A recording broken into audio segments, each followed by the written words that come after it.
खांदादुखी हा आजार तर आज लहान वयापासून सुरू होतो तर मरणापर्यंत सोबत राहतो।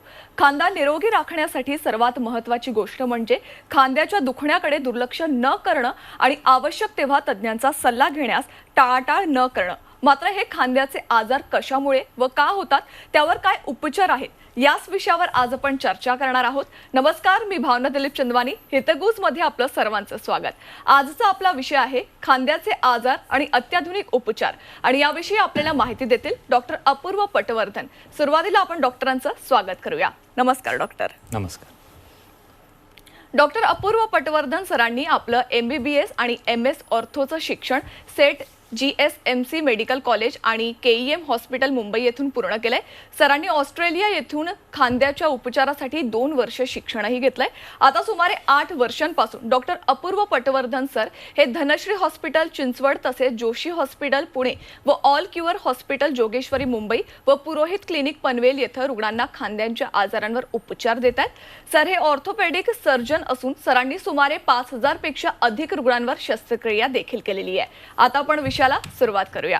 डॉक्टर, अर्थातच मला पहिला प्रश्न अर्थातच हा विचारायचा आहे की खांद्यांचे नेमके आजार कोणकोणते असतात आणि त्यावर उपचार काय आहेत? सो खांदा हा नॉर्मली 3 जॉईंटचा कंपोज असतो।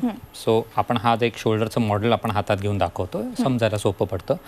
सो नॉर्मली शोल्डर जॉईंटमध्ये ह्याच्यात मॉडेलमध्ये जसं दिसतंय तसं ग्लेनोह्युमरल एक जॉईंट आहे, ह्याच्यावरती 2 सेपरेट हाडांचा ॲक्रोमिओक्लॅव्हिक्युलर जॉईंट आहे आणि या हाडाचा सेंट्रल बोनशी जो जॉईंट असतो स्टर्नोक्लॅव्हिक्युलर। सो ह्या सगळ्या जॉईंट्सचा मिळून शोल्डर जॉईंट कॉम्प्लेक्स निर्माण असतो। सो खांद्याची एक स्पेशालिटी अशी असते की खांदा हा बॉडीमधला मॅक्सिमम मोबाईल जॉईंट आहे, म्हणजे त्याच्यात मॅक्सिमम मुवमेंट होते आणि इंग्लिशमध्ये एक म्हण आहे की mobility comes at the cost of stability. त्यामुळे जेवढा खांदा मोबाईल असतो तेवढा त्याच्यात इंजुरीचं प्रमाण सुद्धा जास्त असतं। त्यामुळे शोल्डर इंजुरीज आपण खूप कॉमनली बघतो आणि बऱ्याच पेशंट्समध्ये शोल्डर मुवमेंट करताना प्रॉब्लेम आढळून येतो, ज्याच्यासाठी ते ट्रीटमेंटसाठी युजली ऑर्थोपेडिक सर्जन्स, फिजिओथेरपिस्टना अप्रोच होतात। आता खांद्याचं आपण हे मॉडेल परत बघितलं तर हे कंपोनंट्स कोणते, तर हा जो आहे हा बोनी कंपोनंट, त्याच्यामध्ये आपल्याला ह्युमरस, ग्लेनॉइड आणि वरची 2 बोन्स दिसत आहेत। दुसरा कंपोनंट असतो त्याच्या समोरची कॅप्सूल म्हणजे आवरण, आणि तिसरा कंपोनंट असतो त्याच्यावरचे मसल्स। तर प्रत्येक कंपोनंटमध्ये जी इंजुरी होते त्याच्यामुळे शोल्डरच्या कॉम्प्लेक्समध्ये प्रॉब्लेम निर्माण होतात आणि त्याच्यामुळे पेन सुरुवात होते। जर बोनमध्ये कधी फ्रॅक्चर झालं, ट्यूमर झाला, तर bone is the cause of your complaints. तसंच तुम्हाला कॅप्सूलमध्ये जर काही प्रॉब्लेम असेल तर फ्रोझन शोल्डर किंवा डिस्लोकेशन्स होऊ शकतात, आणि मसलमध्ये कधी प्रॉब्लेम असेल तर त्याला आम्ही रोटेटर कफ इंजुरी किंवा रोटेटर कफ टेअर असं म्हणतो। त्याच्यावरचं जर कार्टिलेज असतं त्याच्यामध्ये कधी इंजुरी झाली तर त्याला रिप्लेसमेंटची रिक्वायरमेंट। सो प्रत्येक कॉम्पोनंट वेगळ्या प्रॉब्लेमला कारणीभूत असतो। अर्थातच डॉक्टर, मात्र खांद्यांचे आजारांचं निदान नेमकं कसं केलं जातं? सो सगळ्यात महत्त्वाचं म्हणजे शोल्डरचं आम्ही एज ऑफ प्रेझेंटेशन बघतो, कुठल्या एजमध्ये पेशंट आमच्याकडे प्रेझेंट करतो। यंग पॉप्युलेशन असतं त्यांना युजली मसलमध्ये इरिटेशन जास्त होऊ शकतं। ओव्हरहेड स्पोर्ट्स म्हणजे बॅडमिंटन, व्हॉलीबॉल सतत खेळल्यामुळे त्यांना शोल्डरमध्ये दुखापत होऊ शकते, हे ॲक्टिव्ह एज ग्रुप असतं। सो त्या एज ग्रुपमध्ये डिस्लोकेशन किंवा इन्फ्लमेशनचं प्रमाण जास्ती असतं। History of presentation second important आहे, म्हणजे पेशंट आमच्याकडे कधी प्रेझेंट करतोय, मार लागल्या इमिजिएटली प्रेझेंट करतोय किंवा अंगावर त्याने बरेच दिवस काढले आणि लेट प्रेझेंट करतोय। लेट प्रेझेंटेशन केल्यानंतर पेशंटला थोडेसे कॉम्प्लिकेशन्स वाढू शकतात आणि त्याच्यामुळे शोल्डरचे प्रॉब्लेम्सही थोडेसे जास्त होतात। So as of presentation and history is very important. खरं डॉक्टर, फ्रोझन खरं तर शोल्डर म्हणजे नेमकं काय असतं? मगाशी तुम्ही बोलत होतात की अर्थातच खांद्याला कुठलाही मार बसला तर तो त्याच्याकडे बघणं हे खूप महत्त्वाचं असतं, तर मला त्याच संदर्भात जाणून घ्यायचं आहे त्याचा नेमका अर्थ काय असतो?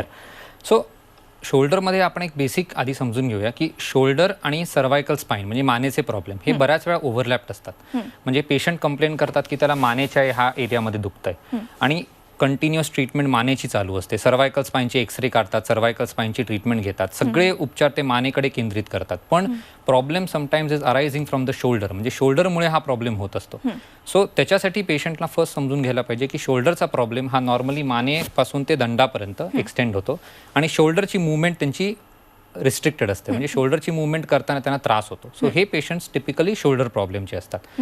सो त्याच्यासाठी पेशंटला आम्ही क्लिनिकल एक्झामिनेशनला खूप महत्त्व देतो। पेशंट आपल्याकडे OPDमध्ये आला की आम्हाला क्लिनिकल एक्झामिनेशनमध्ये त्याचे साईन्स कळतात, त्याच्यात त्याची हिस्ट्री कळते, त्याची मुवमेंट कळते, त्याचं पेन कळतं। सो क्लिनिकल एक्झामिनेशन हे फार महत्त्वाचं। त्याच्या पुढे मग आम्ही पेशंटला MRI करायला सांगतो. MRI मध्ये आम्हाला पेशंटचे सॉफ्ट टिश्यूज कळतात, एक्सरेमध्ये त्यांची बोन्स कळतात. MRI आणि क्लिनिकल डायग्नोसिस या दोघांच्या एकत्रीकरणानंतर कंबाईंड डायग्नोसिस नंतर आम्ही ट्रीटमेंट प्लॅन करतो. सो त्याच्यामुळे बेसिकली इन्व्हेस्टिगेशन्स हा फार महत्त्वाचा भाग आहे ट्रीटमेंट सुरू करायच्या ऐवजी. डॉक्टर, मात्र यामध्ये कुठली अत्याधुनिक ट्रीटमेंट आहेत का? येस. सो अत्याधुनिक ट्रीटमेंट म्हणजे आता नवीन ट्रीटमेंट्समध्ये आपण दुर्बिणीतल्या किंवा लेझरच्या ट्रीटमेंट म्हणतो किंवा बेसिकली आम्ही एक आर्थ्रॉस्कोपी हा त्याचा मेडिकल शब्द आहे. सो आर्थ्रॉस्कोपीद्वारे आम्ही ट्रीटमेंट्स म्हणतो. सो या ट्रीटमेंट्स असतात त्या अत्याधुनिक आहेत. मी ऑस्ट्रेलियामध्ये असताना ज्या ट्रीटमेंट्स करत होतो त्या सिमिलर पद्धतीच्या ट्रीटमेंट्स आता आम्ही इंडियामध्ये पेशंटसाठी अवेलेबल करतो, ज्याच्यामुळे पेशंटची रिकव्हरी आणि ट्रीटमेंट्स एकदम फास्टर होते. डॉक्टर, मला पुढचा प्रश्न विचारायचा आहे. फ्रोजन शोल्डर म्हणजे नेमकं काय? त्यावर नेमक्या काय उपचार पद्धती आहे? सो फ्रोझन शोल्डर म्हणजे अडिझिव्ह कॅप्स्युलायटिस मेडिकल शब्दात, म्हणजे खांदा अखडणं, खांदा टाईट होणं. नॉर्मली खांदा आम्ही एका जॉईंट म्हणजे एका खोलीसारखा मानला जातो. त्याच्यामध्ये सपोज एका खोलीमध्ये 100 स्क्वेअर फूट जागा असते तर ती अचानक 20 स्क्वेअर फूट होते, म्हणजे जागा छोटी होते. आता छोट्याशा जागेमध्ये मुवमेंट जेव्हा करायची असते, बॉलला मूव्ह करायचं असतं तेव्हा जागा मिळत नाही आणि त्याला आम्ही फ्रोझन शोल्डर असं म्हणतो. सो स्टिफ शोल्डर किंवा हाताची हालचाल होत नाही, हात उचलता येत नाही, हात मागे नेता येत नाही, हे बेसिक फ्रोझन शोल्डरचे सिम्पटम्स असतात. आता फ्रोझन शोल्डर कशामुळे होतं हे जास्त महत्त्वाचं. सो त्याच्यामुळे त्याच्यात 2 टाईप्स असतात. एक असतो प्रायमरी, एक असतो सेकंडरी. प्रायमरी म्हणजे युजली डायबिटिक पेशंटमध्ये जो होतो त्याला प्रायमरी म्हणतात. त्याच्यामुळे शुगर वाढल्यामुळे स्टिफनेस येतो, कॅप्सूल टाईट होते आणि मुवमेंट्स कमी होतात. दुसरा महत्त्वाचा भाग असतो सेकंडरी, ज्यामुळे काय असतं की आपल्याला आतमध्ये जर दुखापत झाली असेल तर त्याचा सिम्पटम किंवा त्याचं लक्षण म्हणून फ्रोझन शोल्डर असतं. सो ती दुखापत बरी करणं हे जास्त महत्त्वाचं असतं. सो आधी शोल्डरला आतून इम्प्रूव्ह करायचं. त्याला जर इन्फ्लमेशन किंवा इरिटेशन झालं असेल तर त्याला आतून आधी ट्रीटमेंट द्यायची.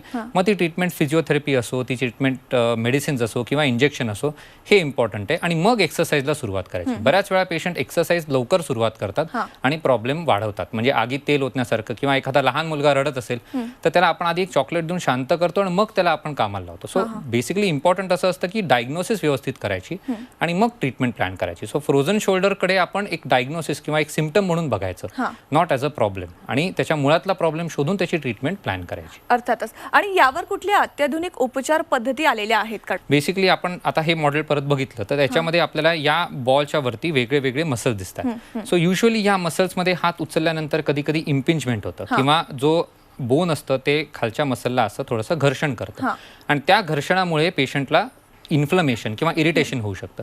त्या इरिटेशनमुळे मूवमेंट कमी होते. सो अशा पेशंटला जेव्हा आम्हाला ते अप्रोच करतात तेव्हा आम्ही सुरुवातीला इन्फ्लमेशन कमी करतो. मे बी इन्फ्लमेशन परत झालं, रिकर झालं तर मग आम्ही त्याला आर्थ्रोस्कोपी किंवा दुर्बिणीतल्या उपचाराचे ऑप्शन्स देतो. सो कुठल्या स्टेजला पेशंट प्रेझेंट करतात ते फार महत्त्वाचं असतं. नुसतं इन्फ्लमेशनला प्रेझेंट केलं तर आम्ही त्याला थोडंसं म्हणजे फिजिओथेरपी, इंजेक्शन असं करून थोडंसं डिले करू शकतो. जर मसल टेअर झाला असेल आणि त्यावेळेला जर पेशंटने आम्हाला प्रेझेंट केलं तर आपल्याला मसल रिपेअर करावा लागतो. So timing of presentation is very important. जेव्हा आपण दुर्बिणीतून आतमध्ये जातो आणि जेव्हा आपण त्याची आर्थ्रोस्कोपी करतो तेव्हा आपल्याला सगळ्या गोष्टी आतून कॅमेरामधून दिसतात. त्याच्यात हाडाचं वाढलेलं टोक दिसतं, मसल टेअर असतो तो दिसतो.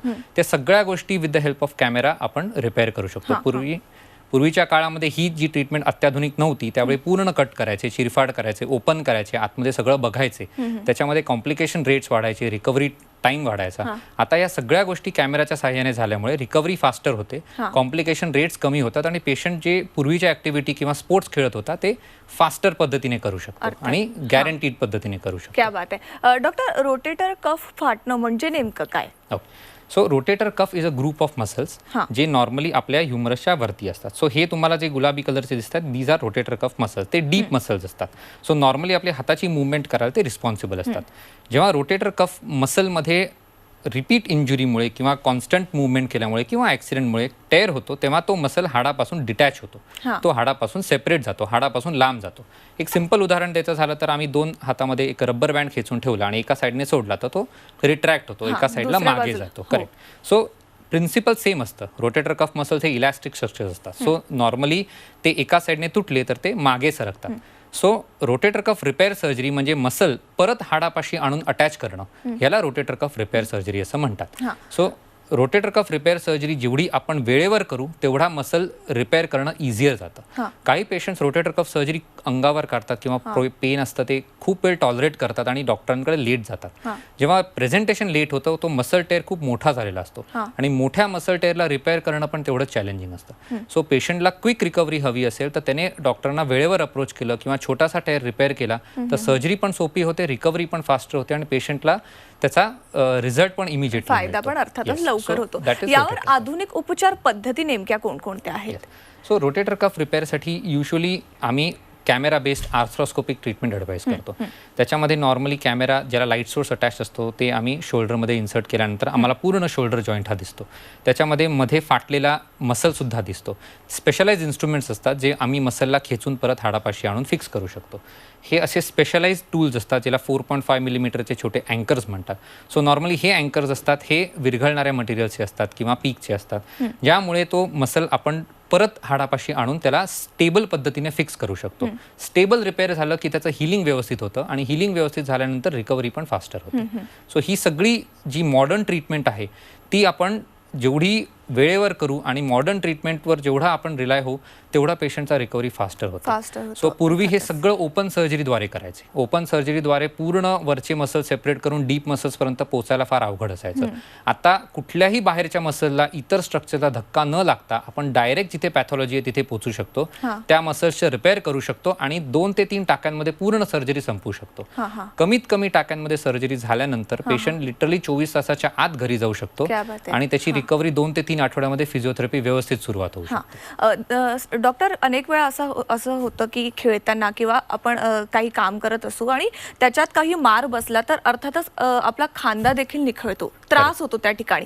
तर त्यावर तुम्ही काय नेमक्या उपचार पद्धती देतात? करेक्ट. सो शोल्डर डिस्लोकेशन म्हणजे आपण हा जर जॉईंट बघितला तर त्याच्यामध्ये ग्लेनोह्युमरल जॉईंट जो असतो तो बॉल आणि कपचा जॉईंट असतो. सो बॉल जर कप सोडून बाहेर गेला तर आम्ही त्याला डिस्लोकेशन असं म्हणतो. आता डिस्लोकेशन हे वेगवेगळ्या डिरेक्शन्समध्ये होऊ शकतं. सगळ्यात कॉमन डिस्लोकेशन समोरच्या साईडला होतं म्हणजे अँटीरियर डिस्लोकेशन. सो हे एकदा डिस्लोकेशन झाल्यानंतर रिपीट डिस्लोकेशनचे इन्सिडन्सेस पण खूप असतात. डिस्लोकेशन हे नॉर्मली या पोझिशनमध्ये होतं ज्या पोझिशनमध्ये आपण थ्रो करतो, व्हॉलीबॉल खेळतो की डोक्यामागे हात घेतो. सो ही पोझिशन डिस्लोकेशनची असते. सो डिस्लोकेशन जेव्हा पेशंटला एकदा झालं असतं तेव्हा तो त्याची थोडीशी फिजिओथेरपी करून काळजी घेतो. पण एकपेक्षा जास्त एपिसोड जर डिस्लोकेशनचे झाले तर ह्याचा अर्थ तो रिकरंट डिस्लोकेशनमध्ये असतो म्हणजे वारंवार निखळणे. वारंवार निखळणारा खांदा हा डेंजरस असतो कारण तो प्रत्येक वेळी निखळताना बॉल आणि कप घासून निघतो आणि त्याच्यामुळे जेव्हा पेशंट वारंवार निखळलेला खांदा घेऊन डॉक्टरांकडे येतो त्या हाडांची आणि त्याच्या कपची झीज झालेली असते. त्यामुळे कमीत कमी डिस्लोकेशनला जेव्हा पेशंट अप्रोच करतो तेव्हा आपण दुर्बिणीद्वारे किंवा आर्थ्रोस्कोपीद्वारे त्याचं फिक्सेशन करू शकतो.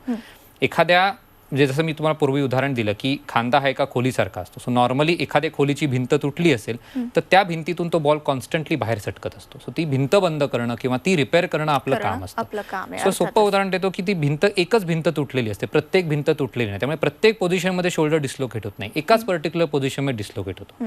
सो त्या डिस्लोकेशनला आपल्याला थांबवायचं असेल तर तिकडची गॅप बंद करणं हे आपलं काम असतं आणि ते दुर्बिणीद्वारे होतं. लिटरली 2 टाक्यातून ही सर्जरी कंप्लीट होते आणि विदिन 6 मंथ्स पेशंट फुल स्पोर्ट्सला जाऊ शकतो. म्हणजे जो कुठलाही स्पोर्ट खेळत असेल, भले बॅडमिंटन असो, व्हॉलीबॉल असो, ज्याच्यामध्ये थ्रोईंग ऍक्टिव्हिटी असो, क्रिकेटवरून त्याला जर बाउंड्रीवरून बॉल थ्रो करायचा असेल तर या सगळ्या ऍक्टिव्हिटी तो पूर्वीसारख्या करू शकतो इंजुरीच्या प्री इंजुरी स्टेटस सांगतो.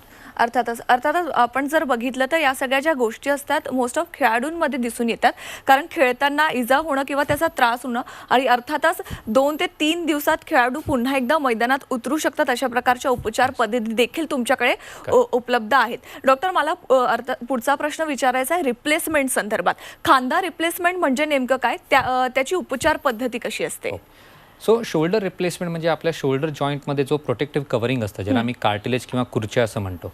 सो ते संधिवातामुळे किंवा ओव्हरयूजमुळे किंवा रक्तातल्या संधिवातामुळे झिजतं म्हणजे त्याच्यावरचं स्मूथ कव्हरिंग असतं ते पूर्ण रफ होऊन जातं.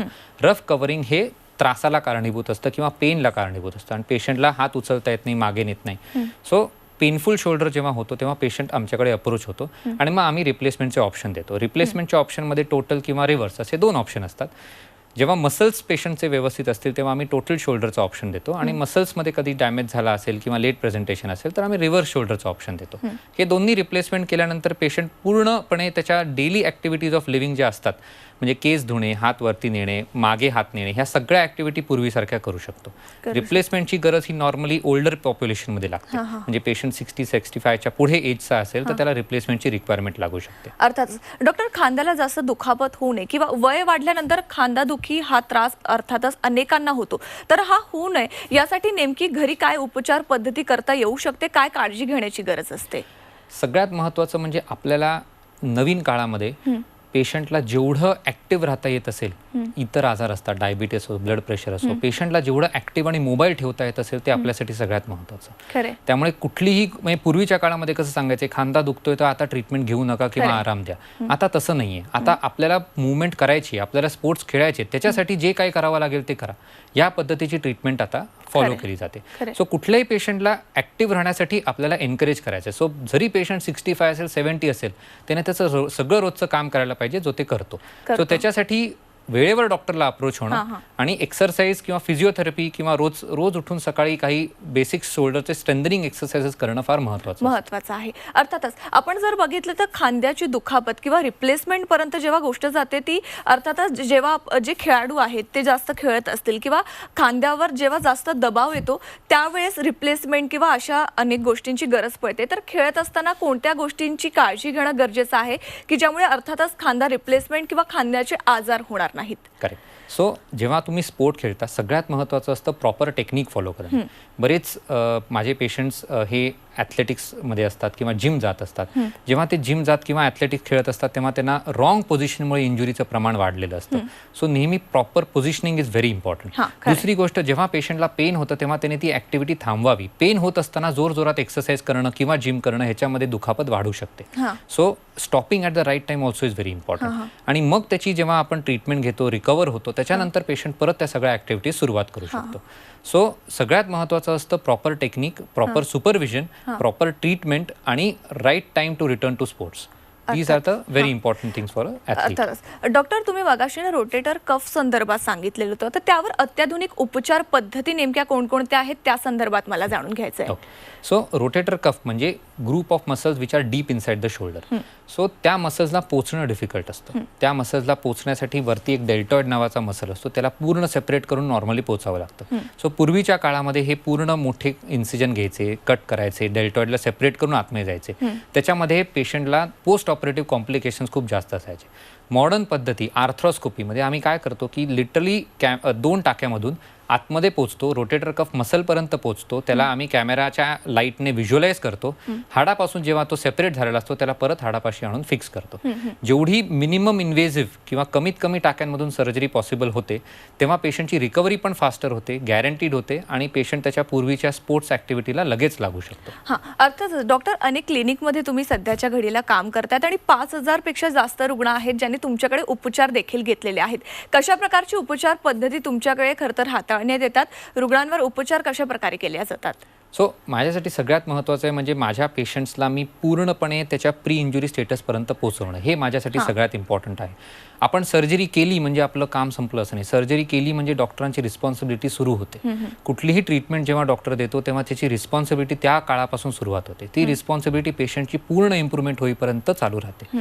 सो जेव्हा आम्ही सर्जरी करतो किंवा पेशंटला कुठल्याही ट्रीटमेंटला एनकरेज करतो करायला, तेव्हा त्याचे पोस्ट ऑपरेटिव्ह फॉलो पण आमच्यासाठी फार महत्त्वाचे असतात. त्यामुळे जेव्हा पेशंट एखादी ट्रीटमेंट करतो तेव्हा त्याला पूर्ण एक्सरसाइजमध्ये त्याच्याबरोबर राहणं, त्याचे एक्सरसाइज करून घेणं, पूर्णपणे त्याची रिकव्हरी होणं आणि पेशंट प्री इंजुरी लेवलपर्यंत पेन फ्री राहणं, हे आमचं एम असतं. त्या टार्गेटपर्यंत 6 मंथ्सपर्यंत आमचा पेशंटचा फॉलोअप फार इम्पॉर्टंट असतो. अर्थातच डॉक्टर, खरं तर खांद्यांचे नेमके आजार कोणकोणते आहेत, त्यावर काय उपचार पद्धती आहेत, कशा प्रकारे उपचार तुमच्याकडे केल्या जातात या संदर्भात सविस्तर माहिती तुम्ही या ठिकाणी आपल्याला दिलेली आहे, त्यासाठी खूप खूप धन्यवाद. Thank you madam. तेव्हा आपण बघतोय खांद्यावर नेमके उपचार कशा प्रकारे केल्या जातात, कोणकोणत्या उपचार पद्धती आहेत, खांद्यांच्या आजारांचं निदान कशा प्रकारे करता येऊ शकतं या संदर्भात सविस्तर माहिती डॉक्टरांनी आपल्याला दिलेली आहे. आता या कार्यक्रमात मी इथंच थांबते. ताज्या बातम्यांसाठी पाहत राहा फक्त झी24 तास आणि रहा एक पाऊल पुढे.